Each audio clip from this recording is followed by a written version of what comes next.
Uma das nossas especialidades aqui é conversar com grandes profissionais, grandes seres humanos e coletar aqui histórias de vida vividas e muito bem vividas.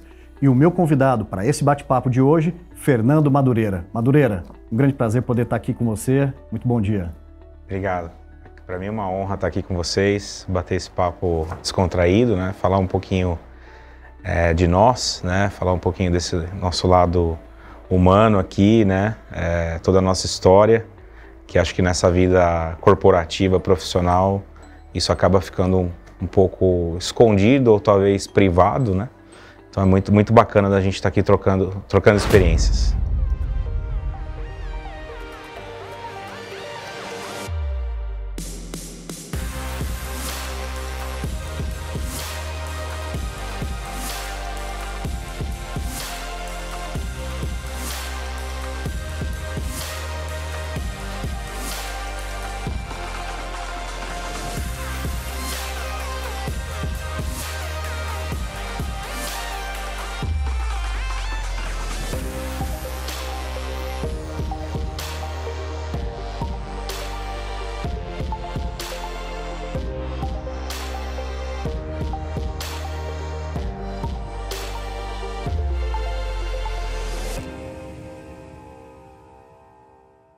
Madureira, é comum a gente ser abordado, né? Dizer, pô, vocês que trabalham com tecnologia, né, com cyber, poxa, vocês têm esse coração voltado para o ser humano, e a gente vai conhecer na íntegra aqui, né, que somos seres humanos, né, que nossa grande missão é desenvolver essas pessoas e tudo mais, né, Madureira? Perfeito.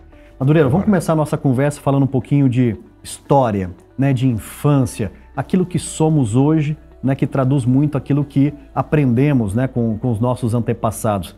Como que foi sua infância? Onde você nasceu? Vamos lá. Eu sou de Campinas, né, minha família toda aqui de Campinas. Na verdade, os meus pais se conheceram em Campinas, né, então o meu pai nasceu em Campinas, família portuguesa, né, meus avós vieram de Portugal, né, e ficaram por aqui. A minha mãe de Brotas, né, interior de São Paulo, né, e veio de uma família ali sempre trabalhando em lavoura, né, na fazenda. Então a família da minha mãe sempre foi da parte rural, né. E em certo momento na infância da minha mãe, na verdade, ela teve que vir para Campinas, né, porque teve uma situação ali com o meu avô, né. Infelizmente eu não conheci os meus, tanto meu avô do lado materno quanto o meu avô do lado paterno, né. É uma história bem, acho que dá para fazer um filme ou uma novela, né.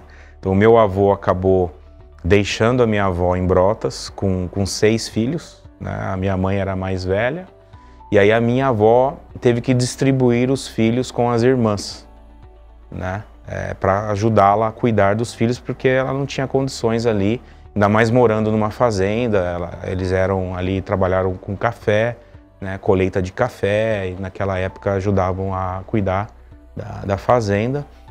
E a minha mãe foi uma das filhas que acabou vindo com a irmã, né, na verdade a prima da minha avó, que morava em Campinas. Ó, fica com a minha filha, por favor, aí, cuida dela, né? Então aí a minha mãe... Minha mãe acabou vindo para Campinas, e aí ela, obviamente, começou a trabalhar em Campinas, né? Ali, um pouco dona de casa, um pouco trabalhando, cuidando das casas e tal, né? Sempre trabalhando ali, tentando sobreviver, digamos assim. E aí ela entrou no comércio. Eu lembro do meu pai, da história que meu pai me contava quando conheceu minha mãe. Minha mãe era uma vendedora numa loja de roupas, né? E meu pai sempre passava ali todo dia para tomar um café ali no centro de Campinas, e passava na loja, dava uma paquerada na minha mãe. E eles acabaram se conhecendo muito nesse contexto aí, né? O meu pai, na época, ele também, né, não vem de uma família com condições financeiras altas, né? Então também ali de classe média baixa, né? Então meu pai, na época, quando conheceu minha mãe, ele era ali office boy, que na época tinha muito, né? Office boy, guardinha, que a gente falava, né? Então eles acabaram se conhecendo nesse contexto, enfim. Aí meu pai foi fazendo carreira, foi fazendo estudos, meu pai seguiu a área financeira, né, até que ele entrou ali na Petrobras, né, aqui em Paulínia. E a minha mãe sempre continuou trabalhando ali na parte do comércio, né, como vendedora. Depois, obviamente, quando nasceu, eu sou o mais novo, né, eu sou o caçula, nós somos em 3 filhos. 3 filhos. 3 filhos. Quando nasceu o meu irmão do meio, aí a minha mãe parou de trabalhar, né, começou a ficar mais ali cuidando dos filhos. Ela fazia alguns trabalhos mais assim esporádicos, mas ela já não estava mais trabalhando no comércio. E o meu pai estava ali já encarando a carreira ali dentro da Petrobras, né, na área financeira. Madureira, uma das coisas legais da nossa geração são as lembranças das brincadeiras, né, de criança, né? Campinas, há um tempo atrás, é interior, né? Ou seja, ainda dava-se para brincar, tinha muito aquela coisa. E eu sei que você tem um pezinho na fazenda também. Sim. Né? Você gosta um pouco desse mundo, né?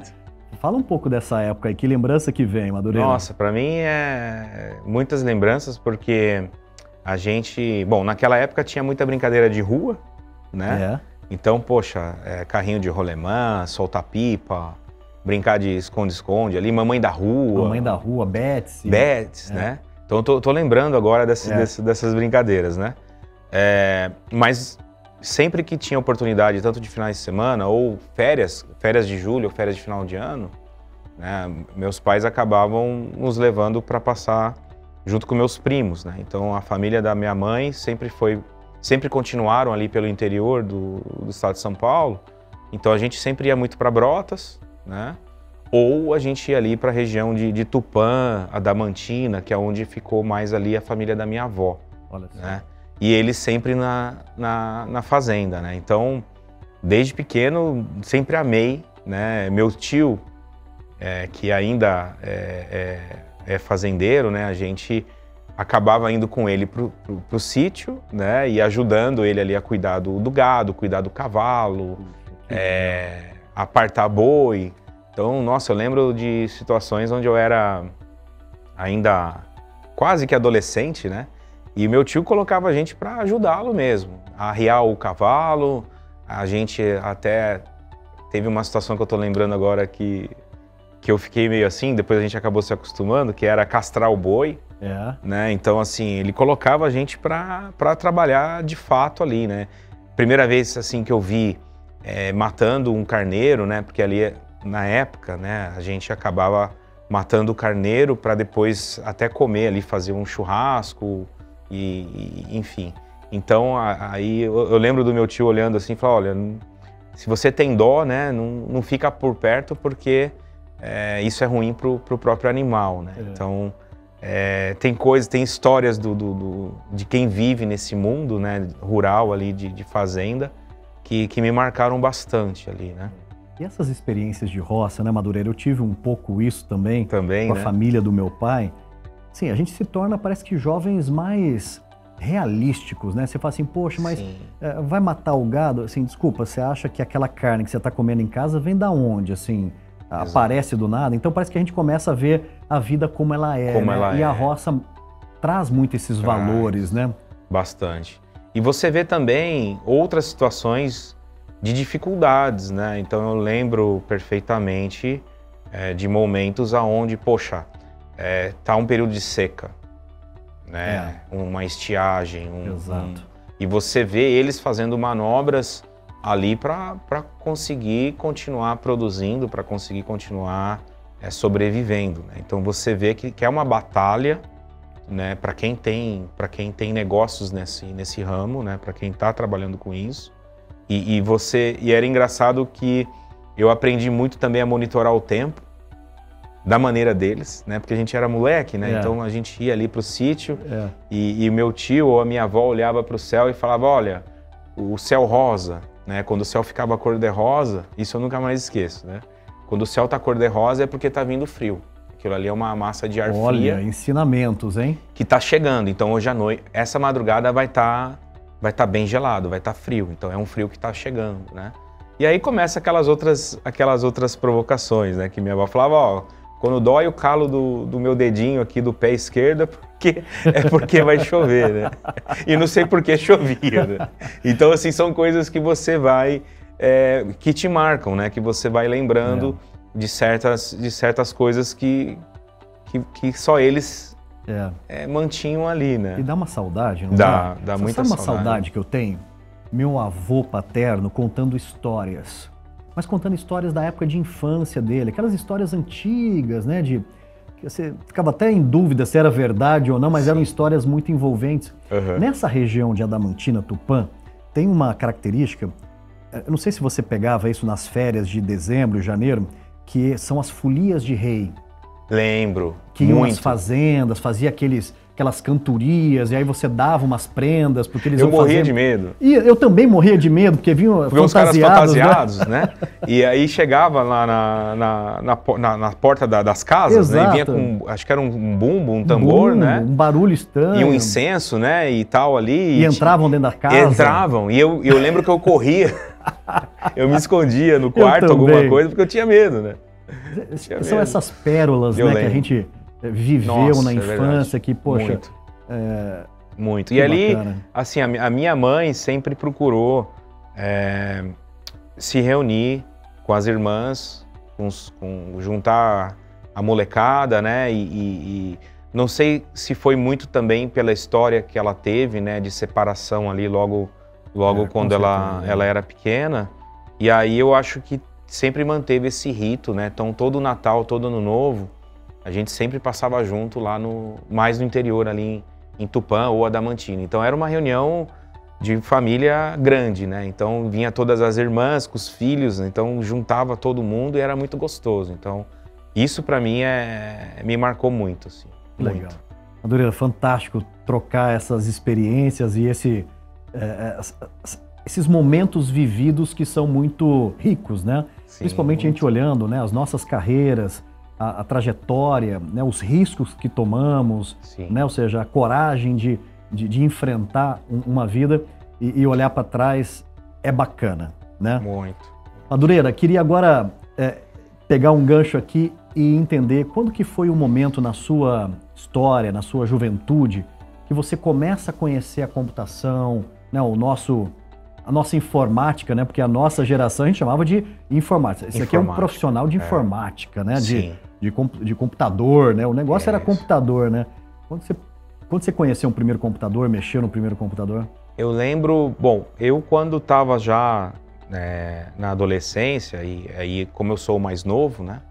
Os meus dois irmãos mais velhos já começaram ali a seguir uns estudos e uma carreira voltada à tecnologia, né? O meu irmão mais velho, ele acabou fazendo análise de sistemas, né?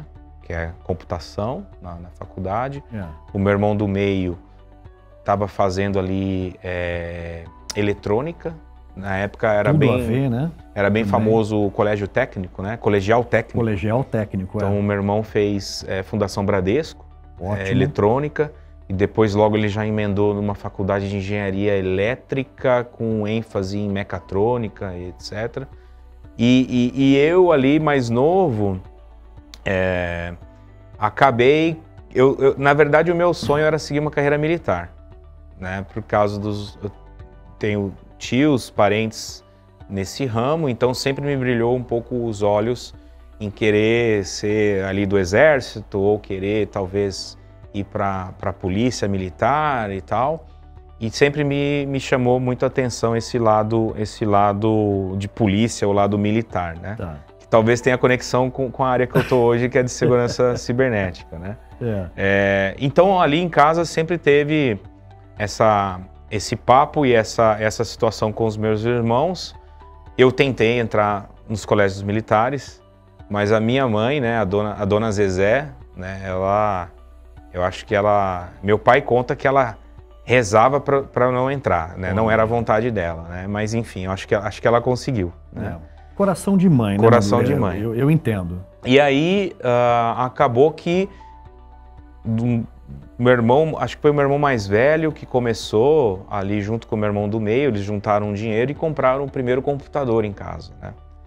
E só que, pô, eles já estavam trabalhando o dia todo, estudando à noite, eu ainda estava estudando ali de manhã e à tarde, né? E nas horas vagas eu, sempre muito curioso, acabava indo lá e fuçando no computador deles, né? Que tinha, o computador ficava no nosso quarto, e aí tinha as apostilas, eu curioso, obviamente que de final de semana eu ficava junto com o meu irmão do meio, e o meu irmão mais velho já estava um pouco mais ali afastado, porque já estava vendo... Trabalhando, aquelas coisas, né? Vida dele. Vida dele.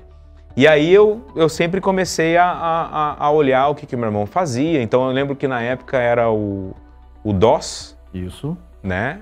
E depois que veio o Windows, né? Então o DOS e tinha os comandos ali e tal, era aqueles discão grandão de 5 1/4 ali, né? Depois que veio o disquinho menorzinho, né? De 3,5, né? Que tinha o flipzinho. Então, e aí eu via os comandos, tinha apostilinha, e quando eu ficava sozinho em casa, eu ligava o computadorzinho e começava a seguir o que estava na apostila. E eu comecei a gostar daquilo, né? Então, e aí depois, eu lembro até um pouco mais pra frente, eu comecei até a fazer algumas brincadeiras, querendo realmente burlar o computador, ou querendo fazer o computador dar um tilt no computador. Quer dizer, eu me sentia desafiado, que como que pode uma máquina me vencer, né? Tá. Então, eu quero mostrar pra máquina que, pô, eu sou melhor que esse negócio aqui. Isso o né? quê? 15, 16 anos, Madureira? Por aí. Nessa idade? 15, 16 anos, Bacana. isso aí. E aí, até que deu... Meu irmão ficava pé da vida, porque acabava tendo que formatar a máquina de novo, tinha que... Ou seja, organizar você dava uma bugada no negócio, exato. né? Então, eu lembro até que teve uma época que ele falou, cara, próxima vez que você mexer no computador aqui, o negócio vai ficar feio, né? Então, eu sempre tive esse lado curioso. Então, foi a primeira vez que eu comecei. E aí, obviamente, meu pai começou a ver esse meu lado, e minha mãe também incentivando que não queria seguir a área militar, me colocaram em cursos assim específicos, né? Então, aí eu fiz curso de DOS, eu lembro até hoje. Depois logo chegou o Windows. Isso. Né? Aí eu fiz um curso de Windows. Windows 3.11, né? 3.11, isso, na época. Windows 3.11. E aí eu comecei a pegar gosto pela computação, né? E aí eu comecei... Aí por isso eu peguei o meu primeiro emprego, né? Eu tinha 16 anos, comecei a trabalhar como... na época era digitador. Digitador. Né? Eu lembro que eu consegui um emprego num escritório de advocacia, né? Nada contra os advogados, mas assim, eu acho que eu peguei um pânico com isso, porque eles me colocaram no escritório, tinha um porão, e era um porão que não tinha janelas, né? Então eu não sabia se estava sol, se estava frio, se estava chovendo, e eu ficava ali a tarde toda, porque eu estudava de manhã e trabalhava meio período à tarde como digitador. Então eu digitava as petições que eles escreviam com aquelas letras super fáceis de entender, né?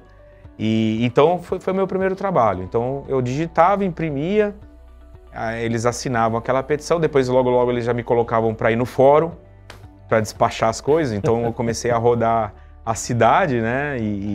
Então foi... Multiuso, né? Ou seja, multiuso. O início era multiuso. Moleque, né? 16 anos, vambora, né? Madureira, você sabe que essa sua história do lado militar, eu entendo muito o que você está dizendo. No meu caso foi um pouco diferente.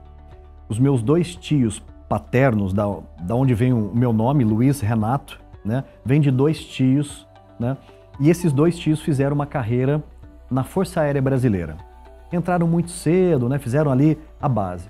Quando eu comecei a chegar na idade, né, de escolher alguma coisa, a família toda dizendo, e aí, quando você vai prestar, né, a escola, natural, né? A escola da Força Aérea? Eu falei, não, eu não vou. Mas como assim? Você vai quebrar essa sequência da família? Eu disse, olha, eu acho que sim, né?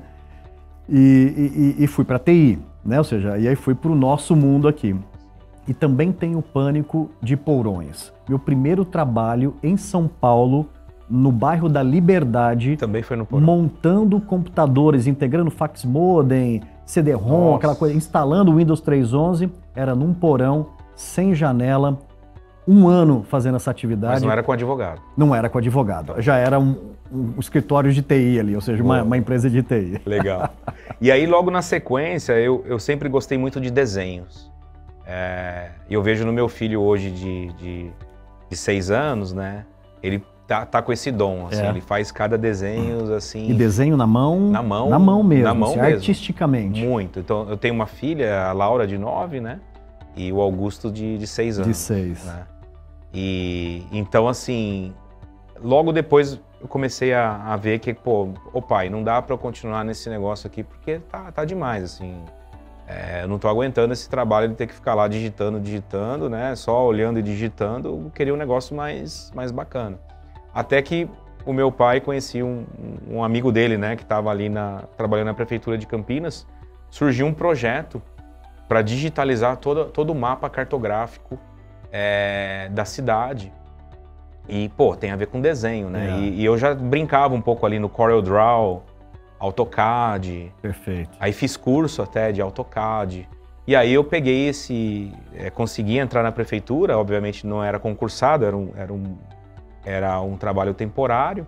E aí eu comecei a pegar todo esse projeto de digitalizar todas as cartas, todos os mapas de loteamento, glebas, né? Que estava tudo em papel na época. Né? Quando você ia na prefeitura, você tinha que pedir o mapa do lote, do loteamento. Ele trazia o mapa mesmo, exatamente. Né? É Físico, esse aqui, né? Que você quer. Ele ia lá, tirava um xerox, né? Entregava para você aquele mapa. Né? É verdade. Então a gente fez esse projeto para digitalizar. Eu lembro até hoje que terminou meu contrato e ainda tinha, sei lá, mas acho que uns 2 anos para terminar esse projeto, porque era muita coisa para se digitalizar. Nessa época, eu já passei a trabalhar o dia todo, né? E já estava na faculdade à noite. Né? Aí eu entrei em computação. Né? Eu fiz computação aqui na PUC em Campinas. Então, de novo, seguindo a linha dos meus pais. Né? Então, tanto os meus irmãos quanto eu, a gente sempre teve essa vida de, poxa, a gente tem que batalhar, a gente tem que trabalhar, mas a gente também tem que estudar. Né? Então, a gente não teve essa situação onde a gente poderia somente estudar para depois trabalhar. Então, eu acho que isso acaba foi muito bom porque acelera muito, né? Eu acho que em vários aspectos, né? Acelera você como pessoa, você como batalhador, você como a sobrevivência, né? Você aprende a valorizar muitas coisas da sua vida quando você tem que batalhar para conquistar aquilo. Né? Você não simplesmente ganhou do seu pai ou da sua mãe a vida toda. Né? Então eu acho que isso traz um benefício muito grande nesse sentido. Quero ver se eu consigo incentivar um pouco isso nos meus filhos, né? Quando eles entrarem aí na adolescência, de também procurar começar a trabalhar um pouquinho, a começar a batalhar pelo aquilo que eles querem, né? Mas não perdendo o estudo, né? Acho que o estudo é a base, mas é importante eles também começarem a ter o desafio de batalhar pelo aquilo que eles querem. É verdade. Então acho que isso contribui bastante também. E você tocou num ponto importante, Madureira, e isso é um dever nosso. Sim. Nós que vivemos uma geração, aprendemos, né, que o trabalhar cedo dignifica, né, o ser humano e cria valores muito importantes.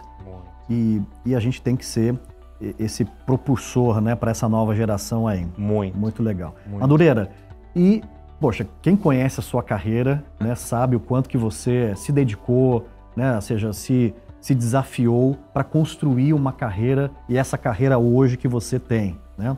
E muita responsabilidade, um líder de exemplo, né? Quando foi o assunto cyber começa a rodear a sua vida pessoal, profissional, quando você começa a ser um cara que vai mais para o lado do mundo de cyber, né? E talvez não vai muito para o mundo ali de desenho, gráficos ou uma TI mais tradicional? Bom, já nessa época, né, que eu estava trabalhando na prefeitura e já estava fazendo aí a faculdade de computação à noite. Na faculdade a gente tinha um laboratório, né, ali, e no laboratório eu comecei a criar o meu laboratório, entre aspas, né, a minha página, o meu grupo de discussão, né.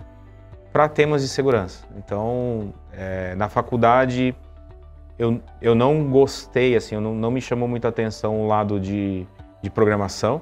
Tá. Né? Então, eu não quis virar garoto de programa, que a gente brinca, né? E acho que é uma área super legal, né? E respeito bastante. Mas eu acho que talvez por esse meu lado militar, eu sempre gostei de cutucar, ou eu sempre gostei de provocar situações para desafiar a máquina, né? Para mostrar para a máquina que o ser humano ainda ganha da máquina, né?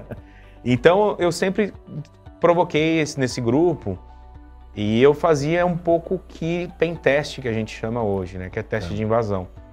Então eu sempre gostava de tentar invadir algum sistema, algum equipamento. Então na época a internet ainda estava num ramp-up muito forte, né? Não sei, você vai lembrar daqueles barulhinhos dos modems, Dos modems, né? E aí eu lembro que os navegadores eram o Netscape, né? Netscape, o mais famoso O mais famoso da época. Cara, tá vindo um filme na minha cabeça agora, né? Então, nesse laboratório, a gente sempre fazia essas pesquisas. Eu tinha alguns colegas, eram 2 ou 3 colegas que acabavam ali ficando junto comigo. E nessas provocações e nessas atividades, a gente acabava entrando em alguns equipamentos, mas não como hacker para ameaçar ou pedir resgate, longe do que a gente tem hoje. Que infelizmente a gente tem já os crimes aí, né, acontecendo. Mas aí, em uma dessas máquinas que eu acabei deixando a mensagem, olha, consegui descobrir aqui uma vulnerabilidade, é possível fazer esse tipo de comando, recomendo você dar uma olhada nisso e, by the way, fique à vontade de participar do nosso grupo de discussão aqui. Olha só, né? que Então bacana. Era uma maneira da gente ir chamando as pessoas para o nosso grupo ali de discussão. Né? E aí um belo dia, uma desses sistemas que eu consegui fazer isso entrou em contato comigo, né? Querendo um encontro, querendo falar comigo, querendo o meu telefone. E aquilo me deixou com medo. Falei, poxa, isso aqui é a polícia, né? Aconteceu alguma coisa. Então, mais um pouco pra frente, eu ignorei aquilo, fiquei com medo. Um colega meu, né, da própria faculdade, comentou, poxa, meu pai, que trabalha na IBM, está dizendo aqui que, poxa, estão atrás de uma pessoa que conseguiu fazer isso e aquilo. Não é aquele seu negócio lá do laboratório que você está fazendo aquelas brincadeiras e tal? Eu falei... Cara, sou eu. Pô, os caras estão atrás de você para bater um papo porque os caras estão com um programa de estágio ali. Não né? é a polícia, nada de polícia. Então, né? E na época, o meu chefe da prefeitura também tinha esses contatos na IBM e falou, não, cara, eu vou te recomendar lá também para um estágio. Então, meio que casou tudo isso, né? E aí foi quando eu comecei. Então, aí eu fui contratado na IBM como estagiário. Na época... eu comecei muito em atividades não só de fazer testes de invasão, que eu adorava, né, de tentar invadir sistemas, mas comecei a pegar um pouco mais de outras atividades mais básicas, né? Até porque eu ainda estava no primeiro ano de faculdade, então eu fazia auditoria de computadores, fazia auditoria de mesa limpa à noite, né? Eu ia para o escritório da IBM aqui em Hortolândia, para olhar gavetas, para ver se alguém esqueceu um documento confidencial, né? Então eu comecei muito nesses trabalhos mais básicos, né? E aí, conforme o tempo, eu fui me aprofundando em outras áreas. Então fiz treinamentos de segurança de redes, né? Então me aprofundei muito em network security, né? Então na época, eu lembro muito bem da disputa entre Novell e aí chegou o Windows NT. Isso. Né? E aí eu me especializei muito nesse lado do Windows NT, né? E depois chegou a Checkpoint com o Firewall 4.0 na época, depois, ou era 4.1, foi os primeiros checkpoints que chegaram. Aí começou a surgir o conceito de VPNs, né? E isso trouxe para um outro patamar, né? Não só a escalabilidade de redução de custo ali para links dedicados, né? Então, quando as empresas começaram a perceber que, poxa, esse negócio da VPN, né, dá um jogo legal aqui, que a gente consegue aumentar a segurança e a gente consegue baixar custo de telecom. Né? Então foi bem nessa época aí também. Bacana. Foi como eu embarquei nesse mundo cibernético. Sensacional, ou seja, inspirador, né? Ou seja, se desafiando, fazendo bem, e deste bem te abriu uma grande porta na sua vida, né? Que foi o início de uma companhia que é um exemplo para o nosso país, né? Mais de 100 anos no nosso país. A IBM foi uma escola, né? Uma escola não só acho que para mim, como para muitos profissionais do mercado.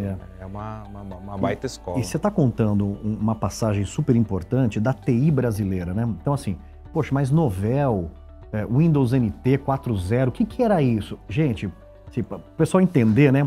A gente estava vindo de um mundo totalmente nada cliente-servidor, tudo ambiente, né, de mainframe, de terminal burro ou de grandes plataformas Unix, né, que era muito distante pro dia a dia, e você começa a ter um mundo cliente-servidor, né, desktops ainda rudimentares, mas servidores de arquivo, de impressão, um proxy, ou seja, as primeiras aplicações já baixando para Novell, né? Alta disponibilidade começando aí, lembra? Começando aí, cluster, né? As primeiras conversas de cluster eram ridículas, né? Muito. E aí depois começou a vir outras soluções na linha ali de backups. De backup. Que na época backup, que era mainframe, cara, era aqueles discões, né? E, poxa, quem imaginava que depois ia começar a surgir backups assim, em fitas menores. Fitas DAT? Fitas DAT. Lembra? O início de tudo eram fitas DAT. Na minha época de IBM, né, como eu fazia auditoria em PCs, depois comecei a fazer auditoria em servidores, a gente começou a ser promovido, né, a fazer auditorias mais complexas. Eu lembro até hoje que uma das auditorias que eu fazia era na fitoteca. Na fitoteca. Então a gente ia na fitoteca do data center, onde tinham lá as fitas, e a gente pegava o schedule, né, a agenda do backup para conferir se estava tudo certo com a fitoteca. E se tivesse algum disco faltando ou alguma coisa estranha, a gente canetava. Então era bem nessa linha. Me lembrou aí mais uma história também. E eu lembro bem, né, dos mundos de VPN, porque assim, o início da internet, discado, zero criptografia, conectando num provedor ou um ADSLzinho. Isso. Você não tinha, o nível de segurança era básico. Aí na época tinha as BBS. As BBS. Que começaram a surgir aí, né, para pegar esse boom, né, de provedor de internet. Né, mas era bem nessa época de ADSL, né, e aí começou. E né? as VPNs com chaves de criptografia super robustas na época, né? Nossa, assim... Muito. E daí eu lembro também, depois surgiram os cartões token, que na época não era só o displayzinho mostrando 6 números, mas tinha que digitar nele para gerar o número aleatório. Depois a evolução dele virou um chaveirinho. Um chaveirinho. Né? E aí depois do chaveirinho, agora é tudo já no celular. No app, né? Que agora a gente usa os autenticadores no celular. Então o token tem uma história por trás também, né? É muito bacana. Essa evolução, muito. Madureira, então Cyber começou a ser algo que te apaixonou, te desafiou, foi um terreno muito bacana. E aí é um momento não só aprender, mas poder construir uma carreira, experimentar novas coisas. E qual foi o seu próximo passo depois de uma grande escola? O que sempre me brilhou os olhos, e aí desde a adolescência também, e aí na IBM, nossa, me encantou demais, sempre foi o mundo internacional. Então, poxa, aprender o inglês, aprimorar o inglês, né, o espanhol.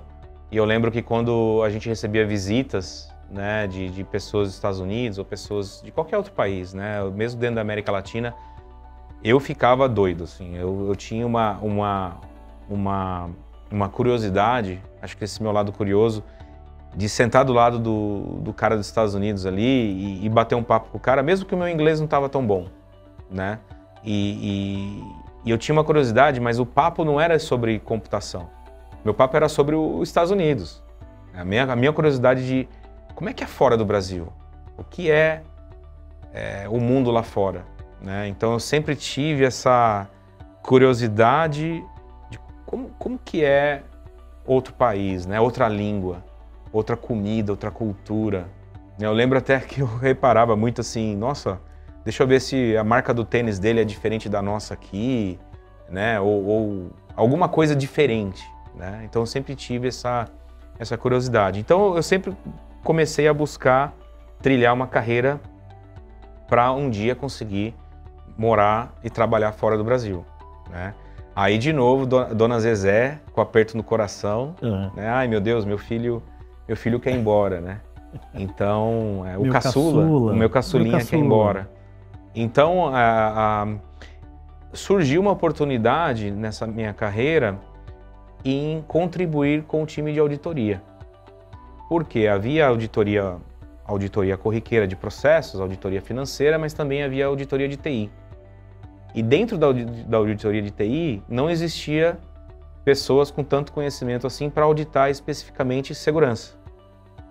E aí eu comecei a colaborar com os auditores. Então os auditores me convidavam a participar de auditoria. Então aquele Auditor Guest, sim, aqueles programas que normalmente os times de auditoria fazem nas empresas, né?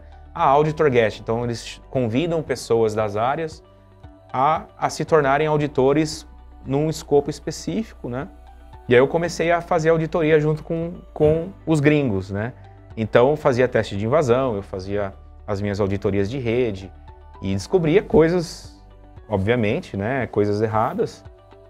E com isso comecei a trilhar esse meu contato, esse meu relacionamento com o pessoal fora do Brasil. Porque essas equipes de auditoria, na época de IBM, depois na época de HP, que eu fiquei muitos anos na HP também, sempre foram equipes internacionais, né, que era auditoria corporativa. Eles não ficavam no Brasil. Poxa, eu falei, cara, ali é o caminho, né? Sensacional. Então, até que um dia eu recebi um convite para morar fora, né? E aí, pelo primeiro aperto da Dona Zezé, né, fazer uma experiência fora, eu comecei a rodar o mundo. Então, fui para os Estados Unidos, né, fiz muitas auditorias nos Estados Unidos, Canadá, em vários países da América Latina que eu já estava rodando. Dali me mandaram para a Ásia, então fiquei um tempo ali em Singapura e rodei bastante ali os países da Ásia, fazendo também auditorias. Na época era o famoso SAS 70, né, que agora é a SOX, né? Isso, já mudou o nome do relatório. Hoje é SOX, né? Exato. E aí, da Ásia, fui para a Europa, fiquei bastante tempo ali na Europa, a minha base era mais ali na Alemanha e na Bélgica. E aí, acabou que eu tive uma história pessoal, né? Que minha mãe acabou descobrindo que estava com câncer, né? Não estava bem. E eu acabei voltando para o Brasil para poder estar junto com a minha mãe e com meu pai. Que experiência bacana. E essa época, já com família, filhos ou ainda não? Então, não. Ou seja, carreira boa para fazer isso, né? Carreira, né? E nessas andanças, assim, nesses países todos que eu trabalhei, tive funcionários com outras nacionalidades. Então, esse também, para mim, foi um grande aprendizado, você não só ter esse lado humano de fazer uma gestão de pessoas, mas você também saber fazer uma gestão de uma cultura diferente. Então é diferente hoje você trabalhar com um alemão do que você trabalhar com um espanhol, do que você trabalhar com um brasileiro.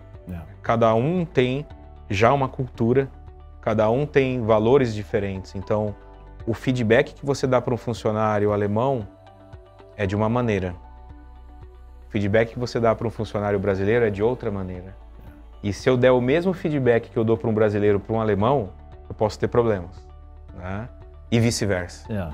Né? Então, isso para mim foi a maior bagagem que eu pude adquirir na minha vida. Não foi nem tanto em cyber.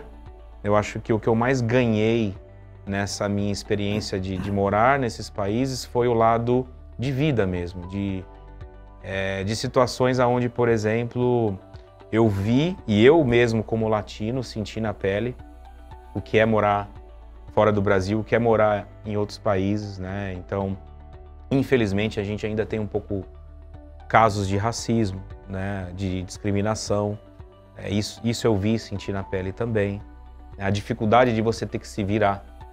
E você não tem família quando você está morando fora, né? Você não tem ali mais o pai e a mãe, você não tem os amigos de verdade, você não tem os primos. É você e você. Então, se você acordou mal, acabado com gripe e precisa ir para o hospital, você vai sozinho para o hospital, né? E você não tem alguém ali para te ajudar. Então, isso são experiências que eu acho que todo mundo deveria fazer, né? Morar pelo menos uma vez, pelo menos uma, fora do Brasil, para sentir como que é, porque acho que muita gente tem um sonho de morar fora, né? Com aquele sonho de que, poxa, vai ser bacana, é super legal, e talvez, não sei se o brasileiro, acho que outras nacionalidades também possuem essa mentalidade de que tudo que é de fora é melhor, né? E aí você começa a valorizar mais o que você tem aqui no Brasil, né? Então, eu acho que é legal você ver esses dois lados, né? Então, essa bagagem de vida que eu pude ter foi muito boa. Muito bacana. Boa. E traduz muito, né, Madureira, o que somos hoje, né? Como profissionais, como líder, né? Como pai, como filho, né?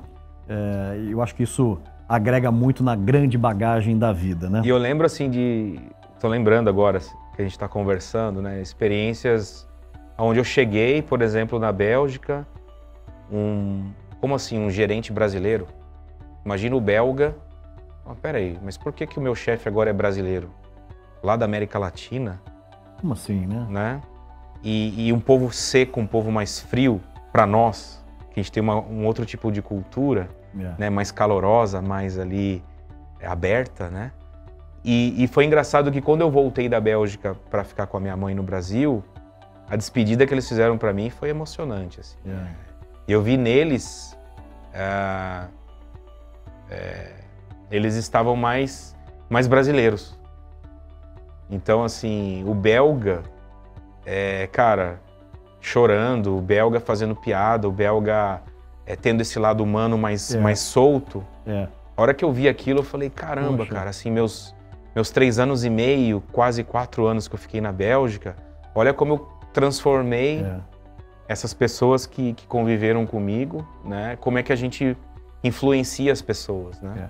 Você deixou um pouco de você neles, exato, né? E vice-versa, e eles em mim também. E vice-versa, é uma troca, né? Eu cheguei lá, pô, apanhei muito, porque lá não tem um jeitinho brasileiro. Tudo se dá um jeitinho, não. Lá, né, tem tudo funciona e tem todo o processo, tem a lei, tem o respeito, eles são muito rigorosos nesse sentido. Então, para mim também teve o aprendizado. Então, foi uma troca, né? Sempre é uma troca. Bacana. Né? Madureira, olha, que essa sua história vivida internacionalmente possa servir como uma inspiração para quem está nos assistindo, alguém que está, né, construindo a sua carreira e que se desafie, né, para poder ir para uma nova cultura, aprender muita coisa e ser um cara com uma visão global. Muito legal. E queria emendar aqui, Madureira, para a gente dialogar com as novas gerações que estão chegando, né? Um dos grandes propósitos do nosso programa Por Trás da TI é poder dialogar de uma forma muito direta com quem está prospectando uma carreira na área de tecnologia, mais especificamente em cyber. Qual mensagem você deixaria para um jovem que está dizendo assim, Madureira, e aí? Vou por essa área, você recomenda? É uma coisa bacana? Quais são as suas dicas? Bom, vamos lá. Eu acho que tem N recomendações que eu poderia passar, né? Eu gosto muito de separar em dois aqui essa minha recomendação. Primeiro, o lado profissional ético. Eu acho que isso a gente tem que manter. Eu acho que os jovens, né, essa próxima geração, não podem nunca deixar de lado ou qualquer coisa tirar o lado ético, o lado de responsabilidade, o lado de transparência, fazer certo do jeito certo, né? Eu acho que isso para mim isso é a base. Eu acho que para qualquer profissional a gente enfrenta situações ou a gente passa por situações que às vezes isso é colocado em xeque. E se você não tiver isso muito claro todo dia em você, você acaba se corrompendo, ou você acaba fazendo algo errado, ou algo errado até inconsciente, que você vai perceber depois que você errou. Né? E aí você se prejudica muito. Né? Então eu acho que honestidade, ética, né? e ter esses princípios é a base. Perfeito. Né? E isso eu aprendi muito com meu pai e com a minha mãe, graças a Deus. O lado técnico, eu acho que as minhas recomendações seriam: agora está muito, e daqui para frente, né, o foco muito em inteligência artificial. Né? Então, eu acho que isso agora não tem mais como parar.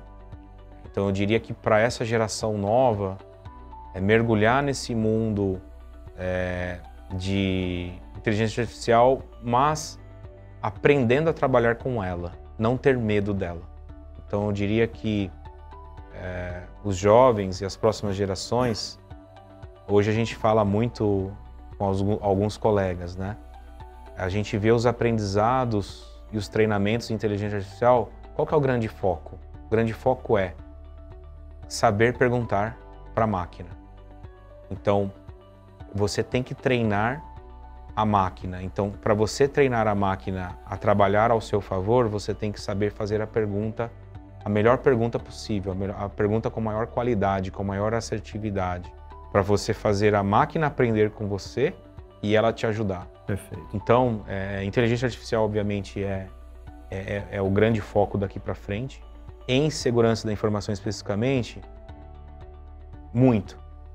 Por quê? Imagine que a quantidade de tempo e horas que hoje se gasta para você fazer uma investigação de um ataque, a hora humana, a hora homem, né, ela é muito grande, né, é alta. Com a ajuda de uma inteligência artificial, de uma máquina, hoje a gente consegue reduzir isso para minutos.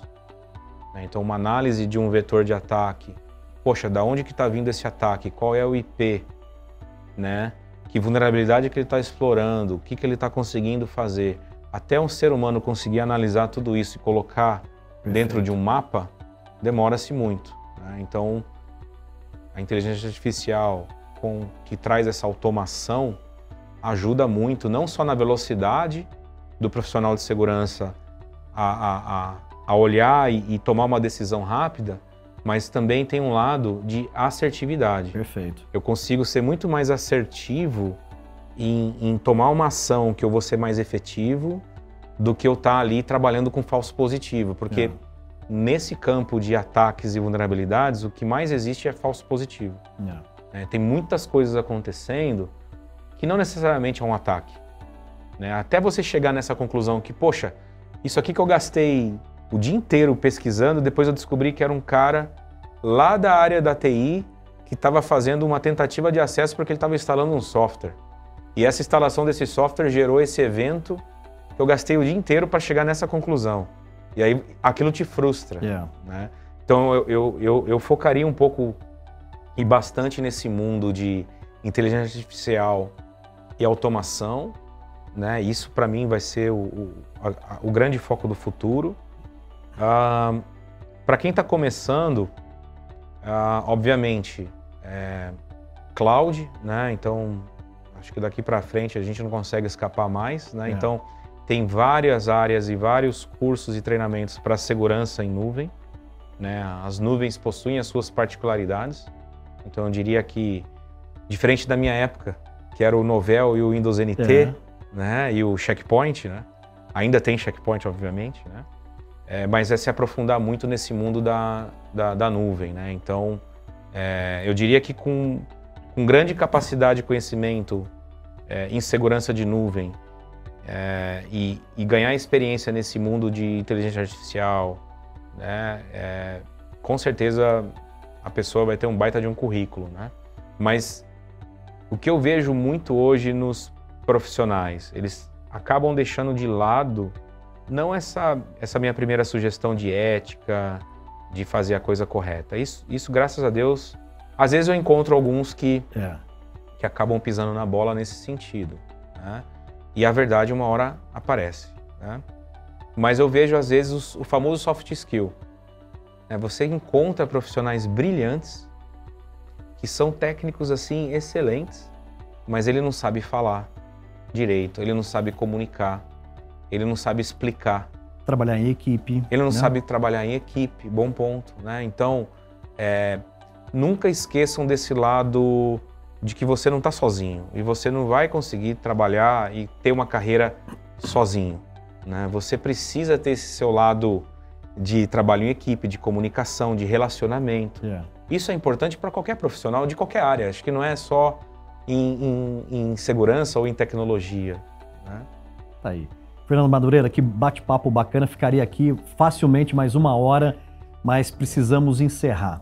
E eu gostaria de encerrar essa nossa conversa abrindo um espaço para agradecimentos, que eu sei, né, que para que a gente tenha o Fernando Madureira, a pessoa, o profissional hoje que você é, né, com certeza teve muita base, né, e é um momento para a gente reconhecer essas pessoas. Bom, eu tive N mentores, chefes mentores, funcionários, né, colaboradores que trabalharam comigo. Obviamente que eles também me ajudaram, né? É uma troca. Amigos de carreira, de profissão, colegas, pares. Mas obviamente, em primeiro lugar, né, agradecer a Deus, né? Sem Deus a gente não estaria aqui nesse papo. Essa é a minha crença. Minha família, né? Pô, meu pai e minha mãe que tirou um pedaço deles para mim, né? Nesse sentido. Então, minha mãe, né? Que infelizmente já faleceu. Graças a Deus eu voltei para o Brasil para ficar com ela. Aí tive um momento especial com ela antes dela partir. Minha esposa, que me apoia todo dia, tá ali comigo. Grande parceira. Meus filhos que me ajudam pra caramba. Meus irmãos, enfim, toda a minha família. Então, eu só tenho a agradecer. Graças a Deus, eu só agradeço por tudo que eu tive, por onde eu tô, onde eu cheguei. Então, é gratidão a palavra. Gratidão. Madureira, e é com essa palavra que eu quero encerrar, né? Gratidão a você. Para quem conhece o Fernando Madureira vai saber o que eu estou falando, né? Um coração gigante, a sua disposição, né, em ajudar o setor a desenvolver as pessoas em cyber, não só em cyber, mas falando aqui de cyber, né? Quanto que você é uma pessoa querida, respeitada, né? Pelo que você é, pelas suas atitudes. Então eu queria fechar essa nossa conversa dizendo que eu estou diante de um grande ser humano, de um grande profissional, né? Que aplica exatamente isso que ele colocou, essa ética, essa transparência, né? Ou seja, o fazer o certo, né? E sem dúvida alguma se desafiar a todo momento, né? Parece que nós estamos ainda jovens, né? Começando carreira ainda no mundo de IA, no mundo de, né? Ou seja, de inteligência para o negócio. Madureira, parabéns pela sua jornada e muito obrigado pela sua rica contribuição que você nos deixa aqui no nosso programa. Muito obrigado. Obrigado, Renato. Uma honra. Parabéns. Muito obrigado. Valeu.